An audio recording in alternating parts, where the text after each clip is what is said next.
মাননীয় press secretary যেটা বলেছেন এটা সম্পর্কে আসলে আমি পত্র পত্রিকায় দেখেছি, ওনার সাথে আমার কথা হয়নি।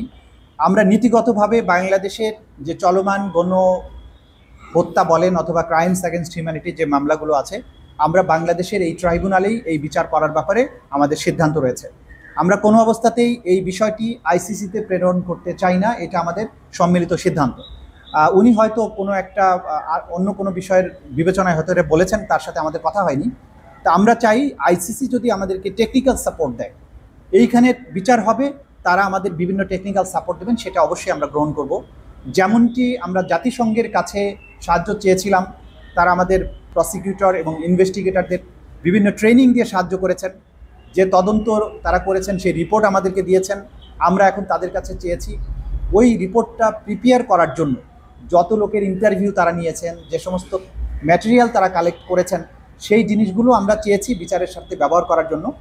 সেই তথ্যাদি পাওয়ার ব্যাপারেও আমরা প্রক্রিয়ার মধ্যে আছি। সুতরাং সেই ধরনের সহযোগিতা যদি আইসিসির থেকে আসে, আমরা সেটা গ্রহণ করব। কিন্তু মামলাগুলো বিচারের জন্য আইসিসিতে প্রেরণ করা হবে না, এটাই এখন পর্যন্ত আমাদের রাষ্ট্রীয় সিদ্ধান্ত। মামলা আইসিসিতে প্রেরণ করলে কি আর এখানে একই সাথে কি বিচার চলতে পারবে, নাকি ওইখানে গেলে এখানে বিচার বন্ধ হবে? আমরা যেহেতু এটা পাঠানোর চিন্তাই করছি না, কাজে এই প্রসঙ্গটা আলোচনা করার প্রয়োজনই নেই। বাংলাদেশ এই ধরনের মানবতা বিরোধী অপরাধের বিচার করতে সক্ষম, বাংলাদেশ এই বিচার করতে দৃঢ় প্রতিজ্ঞ এবং ইচ্ছুক, বাংলাদেশের সেই সামর্থ্য আছে।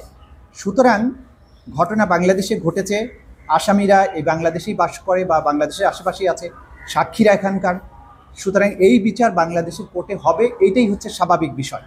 আইসিসিতে তখনই যেতে হয় যদি কোনো রাষ্ট্রের অভ্যন্তরে সংগঠিত মানবতা বিরোধী অপরাধের বিচার করতে সেই রাষ্ট্র সক্ষম না হয়, অথবা সেই রাষ্ট্র যদি এই বিচার করতে উইলিং না হয়।